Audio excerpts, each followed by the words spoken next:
Hello, friends. I'm so excited to have you back. Thanks for taking the time to join us today. I'm Dr. Stacy here with the ASAP Pathway podcast, and we are doing a part two today with the one and only Dr. Stasha Gominak. Hey, Stasha. Hi, Stacy.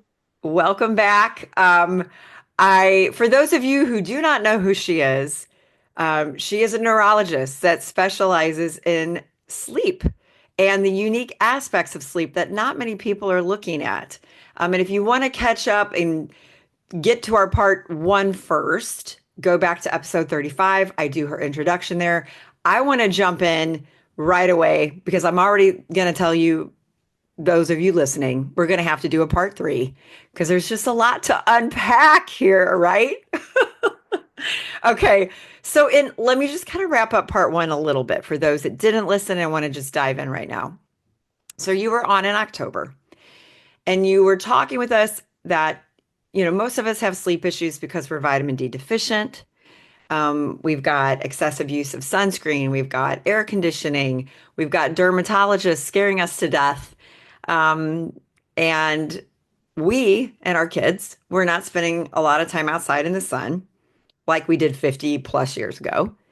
And you think that's really wrong. It's a change in our lifestyle and it's making our sleep worse. But listeners, don't stop listening just because, oh, I take vitamin D. I'm good. You're not out of the woods. So hang on, stick with us. The other part of this is that the vitamin D deficiency makes for a deficient microbiome. And a D deficient microbiome doesn't produce the 8 chemicals necessary, which we call the B vitamins, to help us with sleep. So, in order to fix the sleep in our kids and our families, we got to bring back a healthy gut. And a lot of the literature is pointing to that now. And so, you have to do a combination of, it's not just D, it's D leading to the B vitamins. And man, that was a massive cliffhanger because we talked about what was wrong with everyone, with all of us, but we didn't talk about how to fix it. Now what? So that's what we're going to do today is talk a little bit more about what we should do. What are these chemicals that we're missing and how do we get our brain back into a better night's sleep? So maybe we pick up there. That was a great review. And I want to give you just a reminder that these are things that happened to my patients when I was practicing as a neurologist. I was trying to figure out why so many of them just did not have deeper phases of sleep. Stacy and dental sleep are specializing in airway, and that's still important. So I want you to keep in mind it's always anatomic plus the biochemical. So that's why Stacy and I make a great pair. The first thing I found out was my patients got better on D, but at 2 years, they all got worse and really bad things happened. Their sleep got worse. They had a lot of pain. I specifically had butt pain that was very weird. Like I couldn't sit down on my butt, which is not something that had ever happened to me before. And I bring it up each time because it's so peculiar that it wasn't something I could ignore and it was not something I'd ever had. So I had actually induced a state in my patients that turned out to be a B vitamin state. I did that because I made them sleep better. They used up their vitamin stores by making repairs while they were sleeping.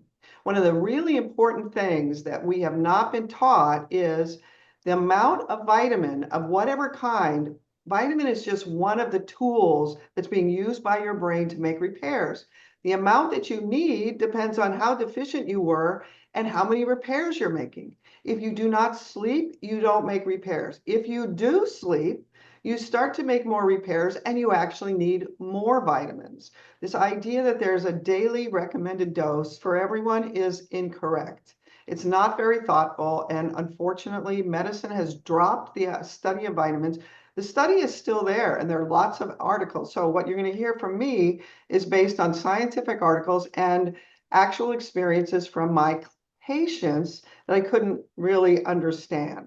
So the first piece was, why are they getting worse? This is horrifying.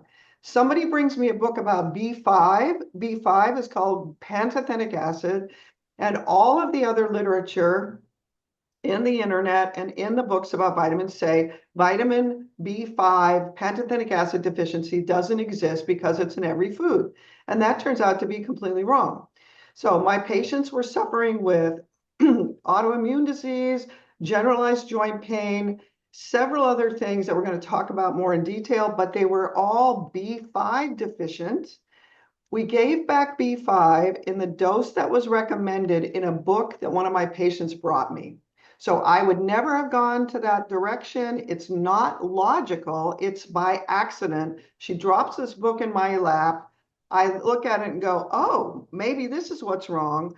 There are scientific articles describing that within 2 weeks of blocking B5, you can produce insomnia, Mm. a belly complaint, funny walking, and burning in the hands and feet. And I had just had 2 patients come in with unexplained burning in their hands and feet. Mm. So I had things that I couldn't answer.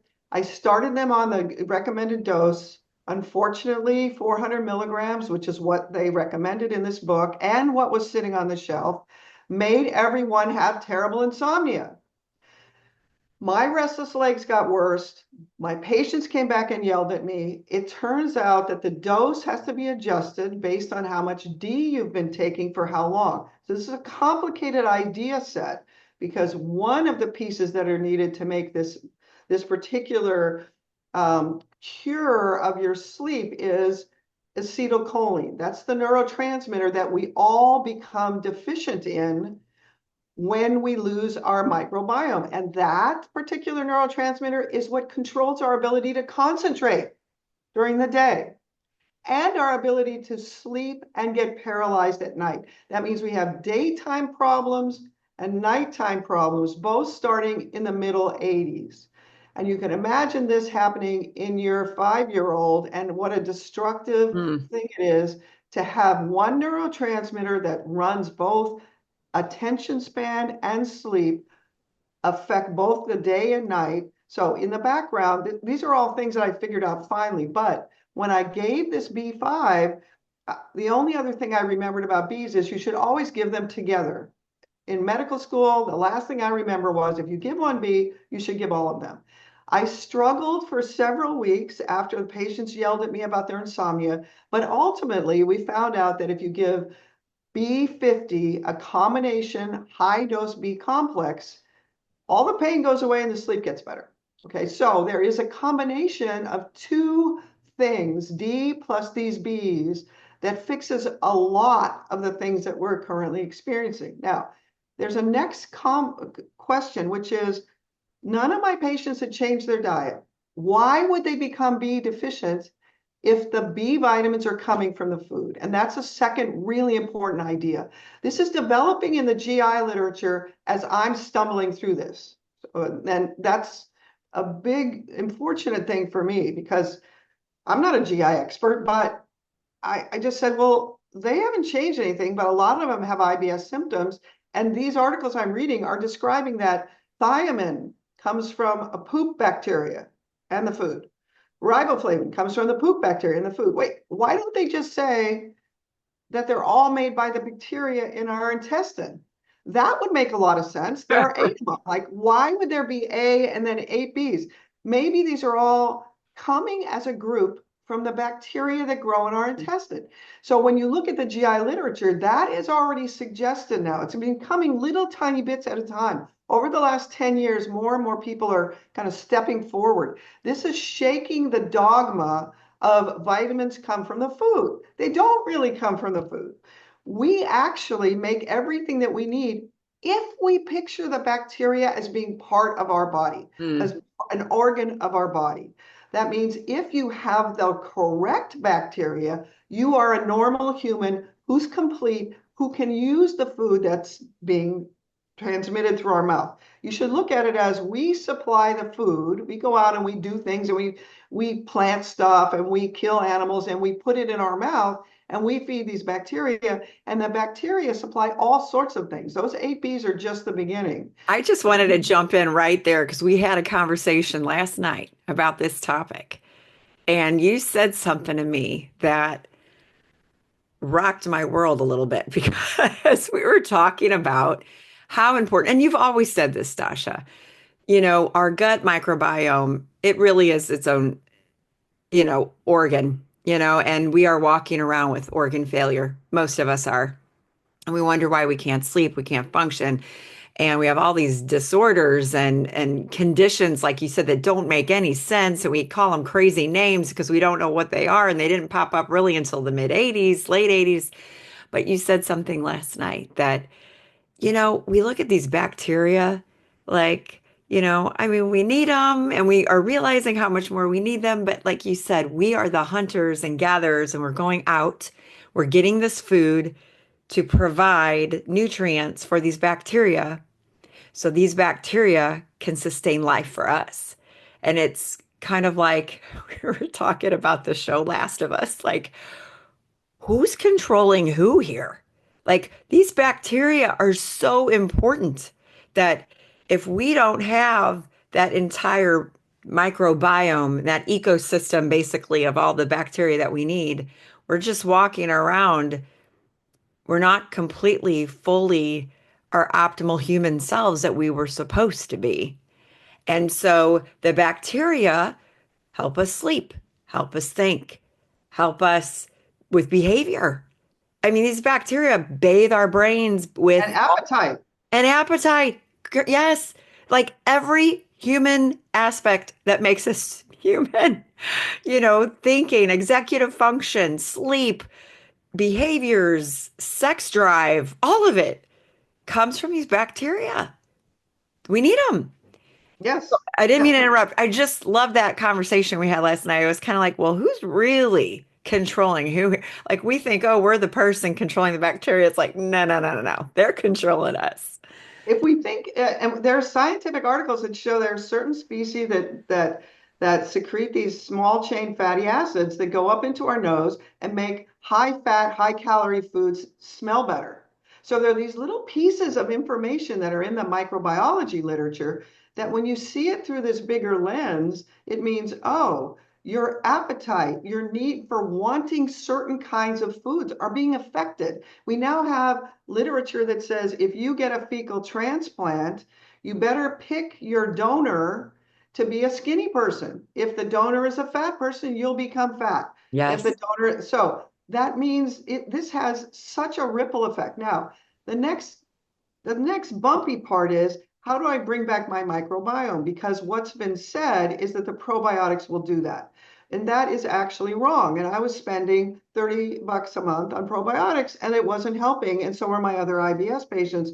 So before this happened, we were trading recipes. Now, the basic idea is if you think of the poop or the poop bacteria, that really the poops doesn't start in your mouth, but the bacteria start in your mouth. Okay, we have bacteria that have certain species in the mouth. They're supposed to be there, and the esophagus, and each part of the GI tract is a different group of species, and they come spontaneously. That's really important. You do not have to put the bacteria in your mouth with a probiotic. What you do have to supply, though, are the growth factors that allow those bacteria to frequently multiply. So when I'm talking to you, there's a group of bacteria that are sitting in my beginning of my small intestine. By the end of this lecture, they're going to be moved down to a different part of the small intestine. By tomorrow, you've pooped them out. Who is occupying that same place? Their granddaughter bacteria. Hmm. They are constantly turning over. It's like, think of it as a river. It's true that it looks the same today and tomorrow, but it's different water there now than was yesterday. Okay, So can we just visit that for a second? Because I'm trying to wrap my head because we were talking about a certain strain of lactobacillus last night. I can't remember which strain it was that Reuteri, I which is don't know how to pronounce it, but Reuteri is the name of it. okay, and how important that is. And it's like, well, then how do we get that bacteria? I'm like, is it a probiotic? Like, how do we get it? And you're saying it's not that we have to physically place that specific strain. And I know they do studies where they manipulate strains and they're Yes, it's seeing really things, both. It's both. so I know it can be done where you can manipulate strains and different, but you're saying you don't have to physically put that in your body if you provide the environment for it to Right. flourish. How I would the say heck it does it in, get there? okay, I would say it in a slightly different way. Okay. If you put the bacteria in there and there are no growth factors to support the continued increase in their number. So our good bacteria have been replaced by other ones that didn't need D. When we want the good guys to grow back, we actually have to think about what was the environment that encouraged them to grow in the first place. And that was a combination of D, because we lived outside and we got breast milk from mom who had enough D to establish the setting for the growth of these four phyla, both four big groups of bacteria.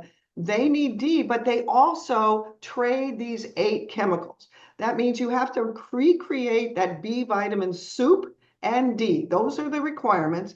Once you do that, then you get back the normal basic groups of bacteria that were supposed to be there spontaneously. Then you can manipulate it. You will be able to affect it by your diet. If you have more lactobacillus of this certain species, it turns out lactobacillus competes with our B5 supply. So other bacteria make B5. The lactobacillus need B5. They take the B5. Therefore, when you manipulate your GI tract after the natural ones are there, you will notice changes in your body. So all of our literature about exercise, diet, sleep, those sorts of things, they're true, but my patients didn't have success with doing them. So the disappointing part is I'm reading all this health and wellness, I'm doing keto, I'm exercising Mm. every day, but my sleep isn't getting better and I still feel like crap. Why am I not having success? The piece that is missing is I actually need to provide the B vitamin and D soup that actually supports the bacteria growing back. And they will do that spontaneously.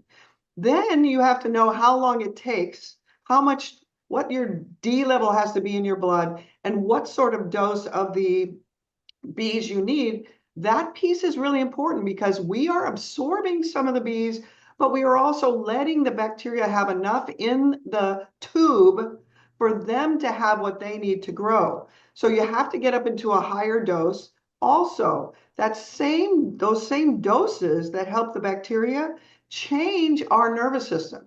Remember that I said B5 deficiency leads to ADD and bad sleep. That means it's powerful in both areas.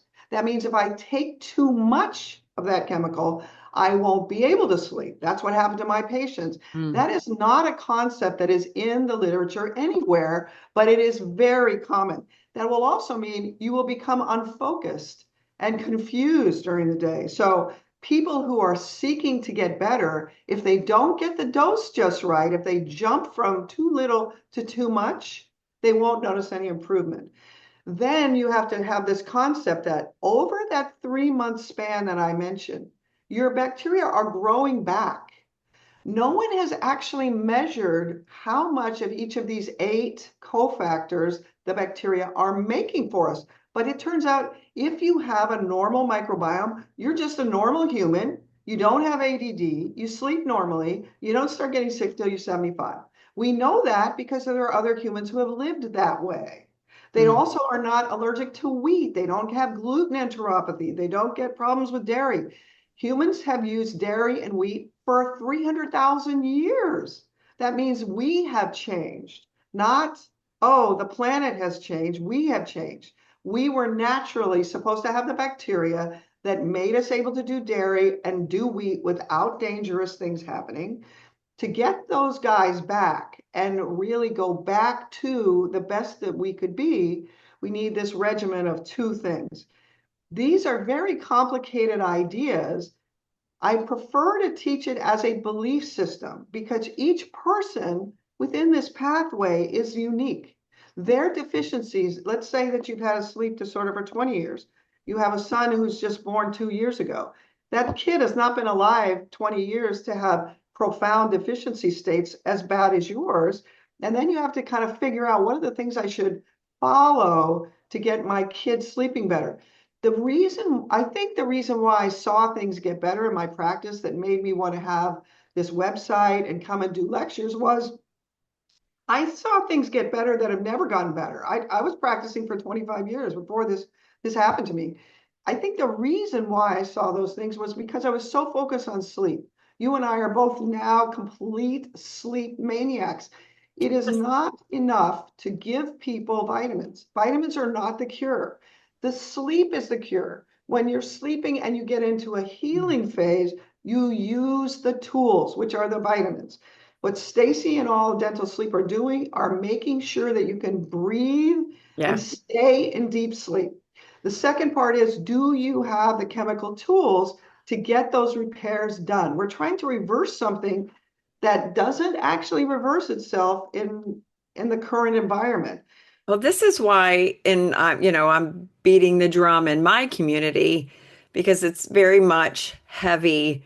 What device do you use? What's the best device? It's very anatomically driven. And, as dentists, we tend to be that way. We have a problem, we use our hands and we want to fix it, and that's how we're trained. And then we get this airway, more patent and we prevent collapsibility and we see these, still the whole AHI thing is questionable, but that's right now the standard of care. And we get these AHI numbers down and we might see some improvement or life changing. You just don't know. But the people that you're like, I don't understand why you should be feeling so much better. And they're not, or they can't stay in REM, or they have all these just different issues. It is this. It Yeah, is and what this. I saw was at the beginning, CPAP was better. At the beginning, sleeping pills were better. There's the same feeling with I do these things, beautiful airway now, and then it slowly wears off. Like It there's still does. something mysteriously wrong in the background. Like I'll get teenage patients who or clients now who have a beautiful airway, and I'll look at them and go, well, they can't have an airway. Oh, they had expansion already when they were 9, 10, 11 years old. Now they can't fall asleep. It's Mm. really hard to blame insomnia on airway. Therefore, we need Stacy and my ideas together. If there are anatomic problems, those need to be addressed because you won't get somebody better without that. And then you need an idea set that will help you with, oh, am I missing other vital things? Well, it's And just too, it's the honeymoon period of any new therapy. Um, well said. and we see it with tonsil and adenoid removal. And that's why kind of at 6 months, you gotta it's like any relationship. Let's see what it's like in 6 months. It's always great in the beginning, right? But you know, um, it's interesting because, like, just like when you go to exercise or you start anything new and you start, well, I'm utilizing more nutrients now. I am sleeping a little better in this aspect, but I'm using more of the nutrients and now I need more and I feel worse or I'm hungrier now, or, it's a beautiful thing that we're supplying the sleep, we're improving it on some level, and the body's like, yay, and it starts recovering, repairing, and it needs more nutrients. It needs Then more. you hit a wall. Then you hit a wall. This I want to that leads into the next thing I want to talk about. Very interesting stuff that's going to come in the sleep meetings this year, treating with iron in infants. I have another clinician who takes part in our monthly get together who has seen a lot of infants who don't sleep get so much better with iron. So in the background, there are other supportive chemicals that we have not been able to absorb. Keep in mind, when we're talking about infants, everything about that infant was supposed to be supplied from the mom. If she doesn't have the right microbiome, she is not supplying those 8Bs. It turns out she is also not supplying other chemicals that were supposed to go into the infant to let the infant have iron go into the brain. Mom is iron deficient, whether it shows in the blood or not, turns out to be completely immaterial. The external blood measurements of iron levels have no relevance to what's happening in the brain. And many of the neurotransmitters that are needed for sleep are iron dependent. That means there are several other things like sulfur and iron that are actually not in the multivitamin. So in the regimen that I'm using, the reason why I have a website and a workbook is this is pretty complicated. Mhm. You have to know the general path you have to follow, and then you have to learn a little bit more about, well, what if I have this? What does this mean? Like I've already done Stasha's program. I got better and then I got worse again, just like what we were talking about. And it turns out you may have to add iron and you may have to add sulfur, and they have to be added at a certain place. It's no good to add iron into a microbiome that is not right because you do not have the bacteria that allow you to absorb the iron and to be able to talk from the intestine to the brain. Oddly enough, there is a complex chemical messenger system between how much iron does my brain need, Hmm. and you have to be able to connect that chemical pathway. Some of the pieces are provided by bacteria. That's now beautifully shown. That's very complicated literature, but it is well shown. You don't have those, you can have iron deficiency or iron overload, either one. So it's more like these bacteria allow us to manage the normal homeostasis, or keeping something in the middle of all the minerals, not just iron. Every single one of these things that we call minerals that we put in the multivitamin, the bacteria were the first living organisms to dissolve the rock, take in selenium or copper, a chemical that's really a rock. Copper is like what we make these tubes from. It is a pure chemical. They use it in a biologic way as a single little copper ion that has other things around it. So when we say, oh, iron absorption needs copper and zinc, well, it turns out all of those minerals have bacterial mediators that are midway between Yeah. our getting this thing out of the soil. When you think about, I'm giving what's called ferrous sulfate as the iron substitute. Now we've come to a place where we think about things when we take supplements. The supplement industry is about, oh, now I want natural supplements. Well, I'm not out there chewing on a rock getting iron sulfate. So Right. why would I be giving that? That's sort of like a pharmaceutical. The odd part about that is it turns out heme iron, which heme is what the chemical is in blood. So when we eat meat, we get heme iron. Well, heme iron is actually used in a different way in the body, even though it's natural. It turns out that the bacteria have these complicated enzymes that use iron sulfate, sulfur clusters. So that means there has to be iron and sulfur coming down. We have to be able to get those minerals coming down the chute. They make these clusters. They use this enzyme to make thiamine. So there are these intermediary steps before I can make thiamine, B1. B1 is also needed to make acetylcholine, to make us alert and able to Mhm. sleep in our mitochondria. So if you're interested in health and wellness, mitochondria is the energy machine of every cell. The mitochondria are thought to be old bacteria that billions of years ago that we internalized this bacterial energy machine. Well, oddly enough, in our mitochondria, there are iron sulfur clusters. Like I started reading the iron literature just to make myself feel more secure in the idea of recommending iron supplement for all these people I don't know, because I'm reaching out to people who don't have direct communication with me. I Right. felt very insecure about that. Mitochondria make a crystalline organization within the mitochondria that help to transfer positive and negative charges. And all of our energy machines are always making energy changes with positive and negative charges through what's called the Krebs cycle. And the Krebs cycle has to be within a framework, and iron sulfur clusters are part of that framework. They So hold these sulfur, ions. Yeah. like, where on earth? Well, I mean, we know where sulfur is, we smell sulfur. It doesn't smell that good, volcanoes. I mean, Yes. where else can we get Okay, sulfur? so this is a very pertinent question, an excellent question.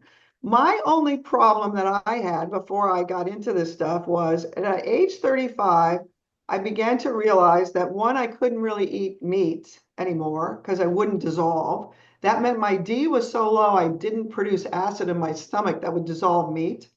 I tried to eat a roasted garlic, head of garlic, because I loved garlic. I thought I was going to die that Mm. night. I thought I was dying. It turns out there is a whole set of species that handle sulfur. If you don't have those species, your farts smell like sulfur. And that's the other thing that happened to me. So it wasn't that I had IBS, but I was aware that I then had really foul smelling farts. And that's what went away when I converted my microbiome. That means there's every single one of these minerals has an intermediary species that's supposed to handle it, put it in the right form, and talk to the cells that line the intestine. It's a very complicated process. When you think about trying to do it on your own, it's like Yes. trying to make up how we sleep. Okay. No, Yeah. this stuff was all figured out and functioning perfectly in every single animal on the planet. Every animal on the planet goes out. My guinea pigs know that they're supposed to eat grass. They don't go out and jump on an animal and kill it and eat meat. Okay. I would Part like of to it see is that that though. it's creepy. I mean, that's a creepy picture, you know. What if you see a squirrel eating another squirrel that's dead on Yes. the ground? It's Creepy. unsettling. That's Yeah, unsettling. it's unsettling. Why are the buzzards eating rotting meat and other birds are going, ew? Right. That's so, and some birds are predators. Every single one of those different species actually has processes that establish certain microbiome that fits within that makes them want to eat meat. This is a weird idea. We came from primates that don't eat meat. We started with primates that don't eat meat. There was something really big and important that happened where we actually, some people think it's fire. When we start with fire and we start to cook meat, then it's easier for us to get things from meat. It's much easier than eating raw meat for Hmm. us to dissolve it and be able to use it in our body. But that change actually demands a change in the microbiome as well. So in the background, if we don't, just as you started off, if we don't have the right microbiome and that change happened when we moved indoors, reversing it is a little more complicated than just going outside. Because if you just go outside, it's a good thing to do. We can prevent these things by having the mom be outside her whole pregnancy. For her D level to be excellent, her D level is excellent. That means her microbiome is excellent. That means her baby is carried to term. Her baby sleeps well. Her baby's development is perfect. She is giving breast milk with enough D to maintain the early microbiome. Those things come about spontaneously. Giving our current recommendations are D drops and probiotics to babies. No, that's not, you're missing the whole point there because it's so complicated what that microbiome does that we need to be watching what the kid is doing and saying, I don't know.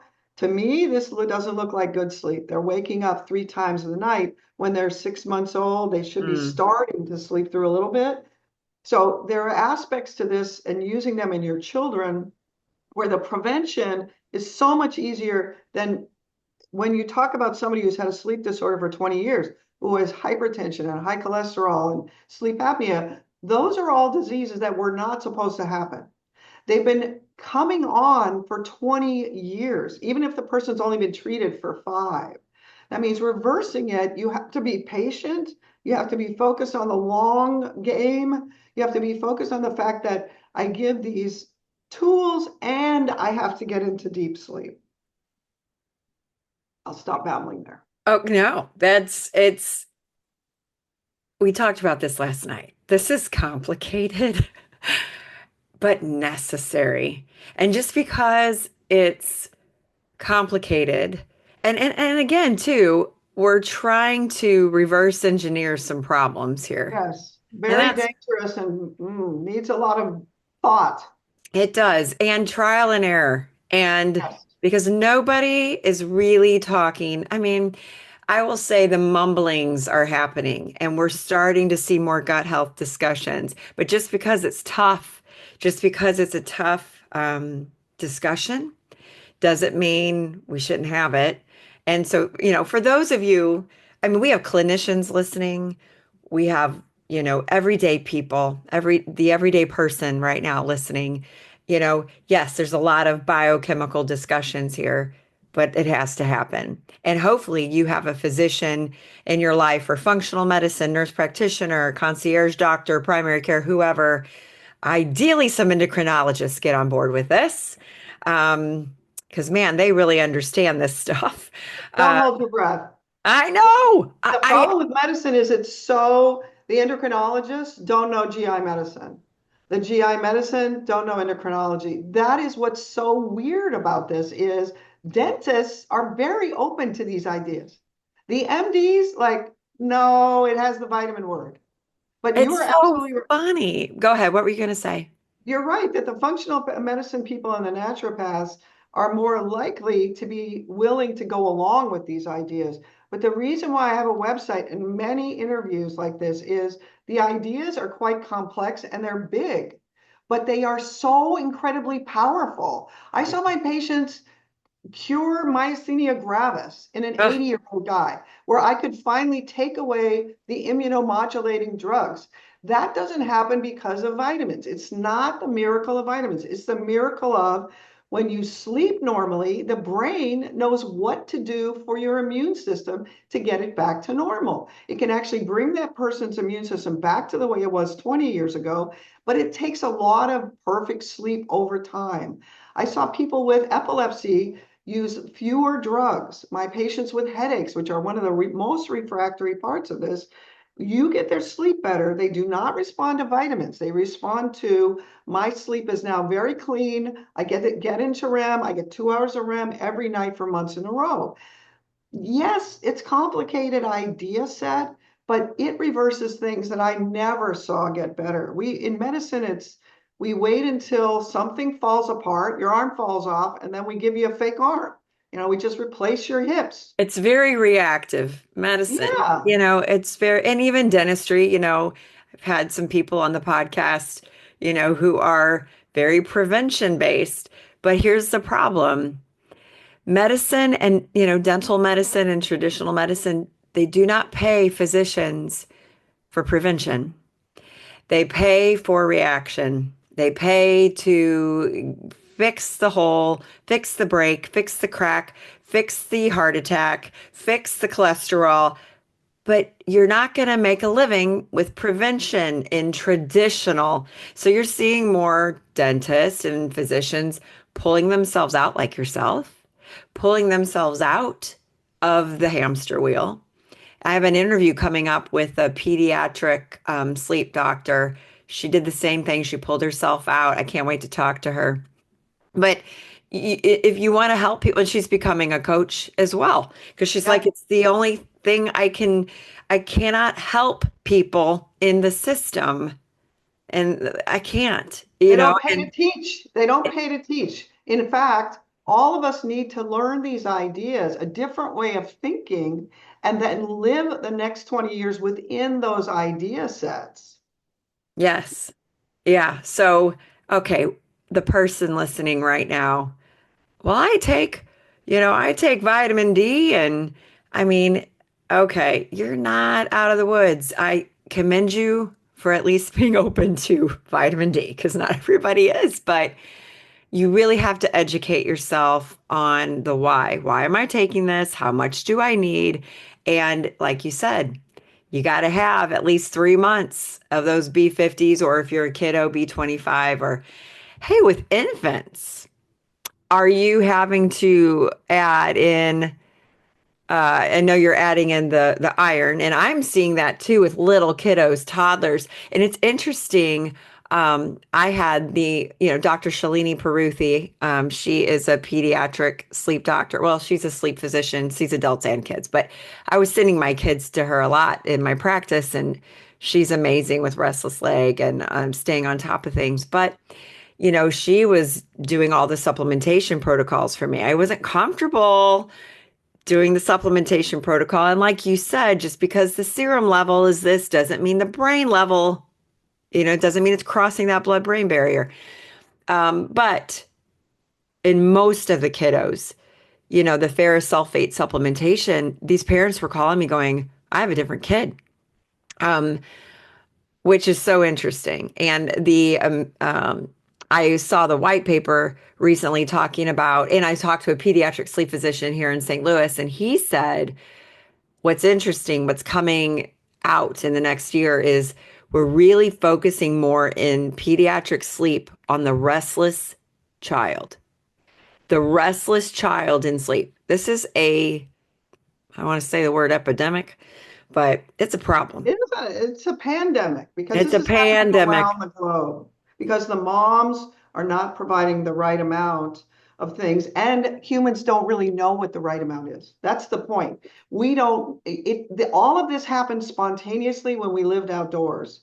And then when we're trying to biohack it while still living indoors, we are missing many other things that happen in the energy wavelengths that actually intersect with our biology. That means we're trying to do complicated things. That's why it's Yes, so we are. complex. I would like to do that in part three. I'd like to dive into the pregnancy, fertility, infant part of it because it's complicated and we don't do blood levels and we really are watching for the restless infant. And then we're making guesses. As you said, every single one of these interventions is done, unfortunately, without blood levels because none of the blood levels, mineral levels, B vitamin levels, except for B12 and D, the blood levels, in my experience, are completely worthless. They do not have to do with what the brain is asking for. You have to make assumptions, observe your body, do something, and say, well, that was wrong. Okay. I want to point back to what you just said. I take vitamin D. So many people started vitamin D in COVID. So in 2020, remember that 2 years into taking D, all of my patients and I fell apart. It's not that I would have ever thought, gee, I can't sit down at the end of the day. My butt really hurts. I've been sitting on this butt muscle for 50 years before. It never hurt like this before. It must be the vitamin D. No one's going to put that together. You've been taking it for 2 years. You've been taking it for 4 years. But there are longer term things that have happened to you that have now pushed you into a vitamin deficiency state that's never been described before, that is causing you to have rheumatoid arthritis or terrible allergies, or your psoriasis just came back. We have names for every single one of these diseases. Your doctor gives you the treatments for them and never thinks, well, could this happen because you were on D for 4 years? That concept doesn't even exist. And it's because you and I are so focused on sleep and repair that those ideas would even occur to us. I just had a patient yesterday. I have to tell you this because it's so peculiar. A patient yesterday who's on these B vitamins in a phase where you have to adjust them based on how your sleep is doing. And his sleep started to fall apart. And we were going over what are the other symptoms that you've had. Anxiety was one of his major complaints when we first started this. Over a period of 8 to 10 years, he started to have more and more things. And anxiety was the thing that really ruined him. His sleep had been bad a long time. He was wearing CPAP, all this. When he was doing really well, no anxiety, sleep is good, everything's great, then things start to fall and his sleep gets worse. His anxiety starts to show up in the day. The anxiety is equivalent to the ADD stuff because they're both controlled. But the other thing that he has is psoriasis. He'd never mentioned that to me before. He starts to have this psoriasis in a weird place in his groin where he thought it was a jock itch and he was treating with antifungals. He went to his doctor. His doctor said, no, you have psoriasis in an unusual place in the fold. Usually it's on the knee or the elbow on the outside. He gives them a new drug, which is a chemical made by bacteria that usually hang out with nematodes. This is a chemical made from a bacteria that is found with nematodes, which are these single cell little Yes. worm-like organisms. Yes. Yeah, you're making that funny face. That's what I would do too. A I secreted remember product nematodes. that cures psoriasis. That means if you have the right bacterial components growing all over your skin, in your groin, in your underarms, you are protected from psoriasis. So with his changes, he started his He started lowering the B5 lowering the because, B5. yeah, Okay. because this B5 is part of an inflammatory process called the acetylcholine anti-inflammatory pathway. We have several inflammatory pathways that are actually pushing out acetylcholine, or the enzyme that makes acetylcholine, into all the soft tissues under the skin, all of the organs of the body. You can actually make that be perfect so everything calms down, or you can be on too much or too little, and you start to have inflammatory things and swelling and that sort of stuff. The other thing that was weird about this is this chemical that's made by the bacteria from the nematode is its receptor is not the vitamin D receptor, it's the aryl hydrocarbon receptor. There's an aryl hydrocarbon receptor. This is mind-boggling. Aryl hydrocarbons are petroleum distillate products. Aryl hydrocarbons are used for all sorts of things and sprays, and it's a chemical that humans made. There is something called an aryl hydrocarbon receptor in our body, Hmm. even though it's not a naturally occurring chemical, because it was first found to detoxify aryl hydrocarbons, what humans made. It also turns out that D in certain configurations that you make when you're outside. So D is a rainbow of chemicals on your skin. It's not one kind. It's not, Right. it's 15. Some of those chemicals go into the body and signal the aryl hydrocarbon receptor. It is all about inflammation. That Yes. means there's a depth of this. The point I want to make there is the human body was made to detoxify from hundreds of chemicals that humans didn't make. Nature makes really, really dangerous chemicals that can kill you in an instant. Something stings you or bites you, They're boom, gone. you're dead. Okay. You're gone. That means there are many other toxins, oxalates in spinach, other plants that make things that make us not want to chew them. Those are things that we have actually over millions of years learn how to detoxify. To me, that means that the body is miraculous. This whole idea that I have to go in and detox. No, what you have to do is get back to the way we were naturally, follow the natural laws, which is to be outside and eat things that don't make you have terrible belly issues. Once you've gotten your normal microbiome back, your body knows what to do. It does. It knows how to heal. Like, look, I mean, all day long I'm doing surgery. I am, and the body, it's like, yes, I might remove something. I might be an adjunct for this patient. And I'm hoping I'm helpful on some level. But the miracle happens when they leave my office, right? The miracle happens when they walk out the door and their body heals itself. I can't heal a person. All I can do is remove obstacles or provide something to help it do what it was innately designed, made to do. Um, it's so true. I mean, oh, there's so much to unpack. I know we're at the end of the hour here for us. I know you've got to get going. So we will schedule a part three, and I will definitely put um, the link. So you have the website that people can go to. Now, the website people can go for a course. If you're a clinician wanting to learn more about this, or if you know a clinician who is taking care of you. I mean, this is how it happens. Let me just name drop Susan Maples, Dr. Susan Maples. What I love about her is one of her questions for a new patient. She'll ask them, basically, do you have not a good relationship? I got to go back and see how she said it, but do you feel well cared for by your primary care physician? Something along those lines. And some people are like, I don't know, not really. But the ones that say, yes, my primary care is amazing, she'll do a reach out, personal note, and start collaborating. And she has developed the most amazing, just team, community of physicians all over the place because this is how this happens. This is how she makes change. So for the person listening right now, if you have a primary care, a wellness doctor, functional medicine, whoever in your life that you feel well cared for, share this with them. and give this information to them because this is the only way we're going to make change. So for the clinician wanting to better help their patients, you teach courses on this on your website. Yes. What is that website? And I'll put it in Uh, the links too.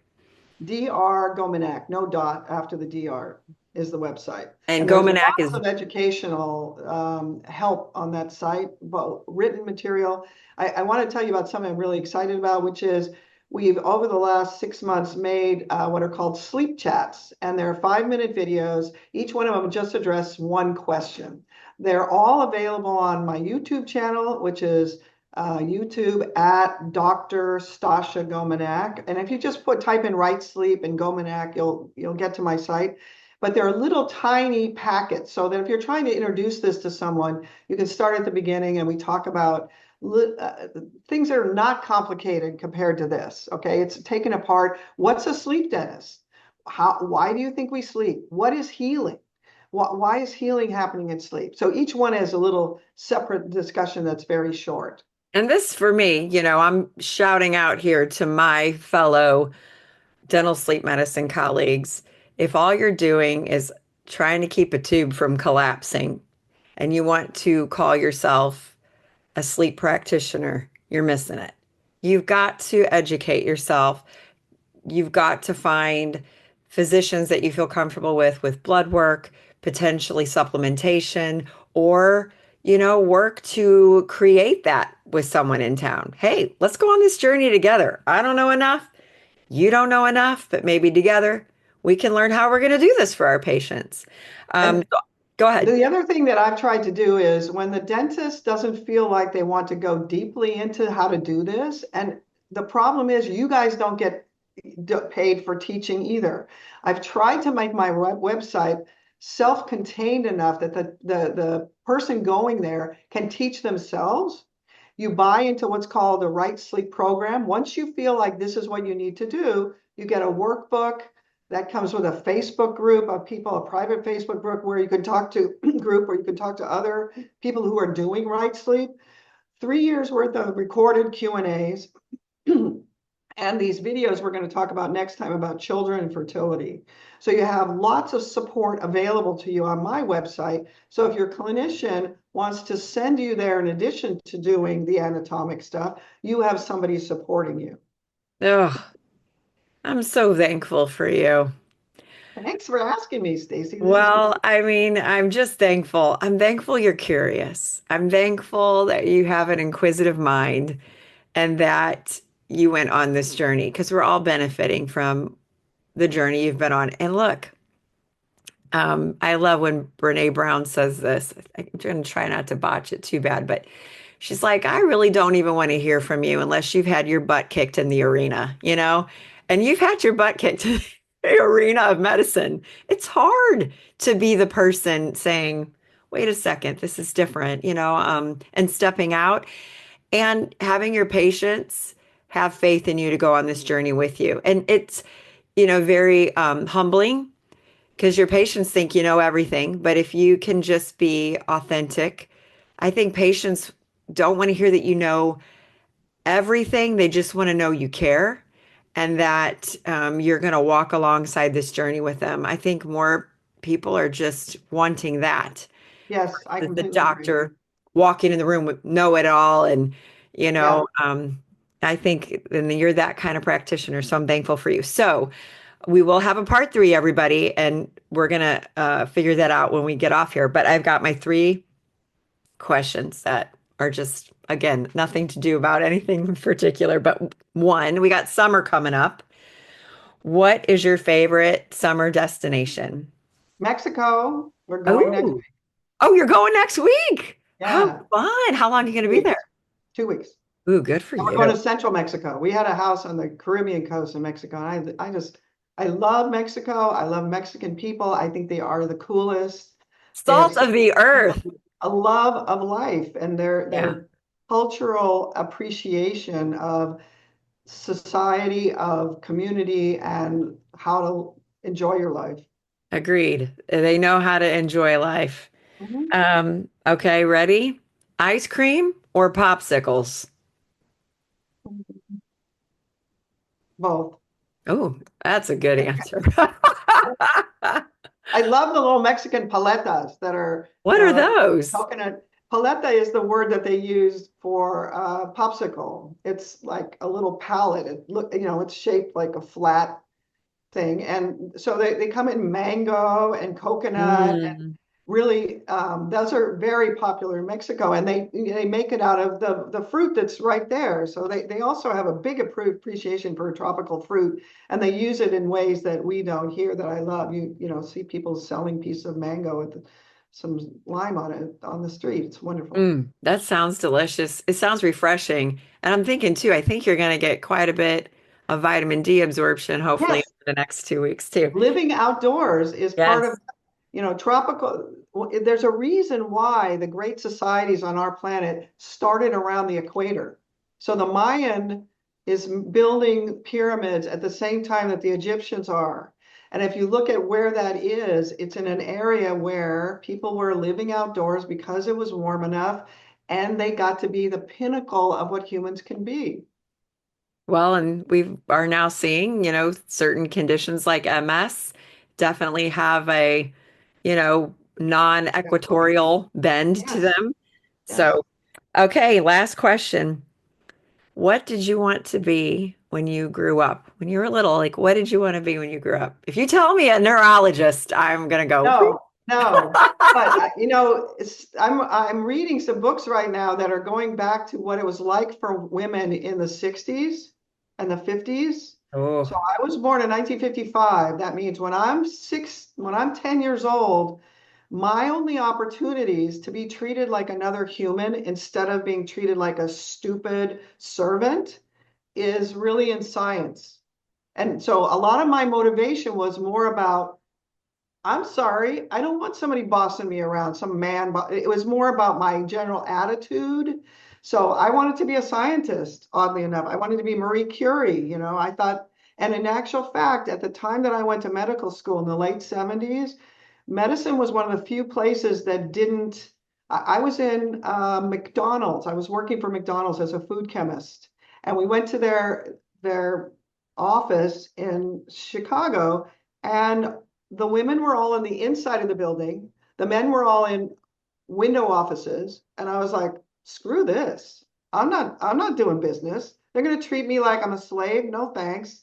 So I went into science because really I hadn't thought about that in a long time, but that was really one of my motivations. Today, I would have been a mechanical engineer because that's the way my brain works and because women are allowed, and they're actually better mechanical engineers. Their brains work better for visualizing three-dimensionally. My, yes. but Yeah, it I'm is up in interesting. doing this in biochemistry because I really have an engineer's mind. I don't have a You scientist mind. do. Yeah, Very engineer. yeah, and I Very. didn't I didn't know that in the past, but I see things differently, especially sleep.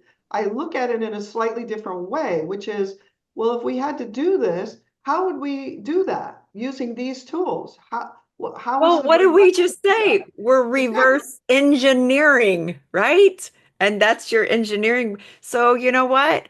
You are engineering, you Yeah, know? I know. It's fascinating, isn't it? It's It very is exciting. interesting. It isn't it? What an awesome yeah, I've never thought about that. And I mean, even when I went to dental school, I remember in our locker room, we had a men's bathroom in our locker room, but the women had to go. It's not, this was in the late 90s, but it's just the building structure hadn't caught up to the times yet. So we had to go use, the regular women's bathroom down the hall, but the guys still had like a guy's bathroom in the locker room. I'm sure that's changed at UMKC, hopefully, by now. But I look at even, my mentors that went before me, like Dr. Doxy Sheldon. She was a dentist I looked up to. She graduated in the 80s. And Dr. Marcia Martin, same thing here in town. And, their stories are very different than my story in dental school. And it's interesting. You're right. Like, I've never thought about it when I ask a man, what did you want to be when you grew up? It's very, but yet I ask a woman maybe that grew up in an era that, okay, you're either going to be a teacher or a nurse or stay at home. Like, and those are great professions, but that was it. you weren't going to be anything else. So, wow, something for me to think about when I'm asking that question too. Like, what generation are we talking to too? And opportunities. I love having you today, and I'm sure For everybody asking does it. me. Absolutely. And I'll have you back for part three. Thank you so much. And thank you, listener, for hanging with us again today. We'll see you next time. Bye bye.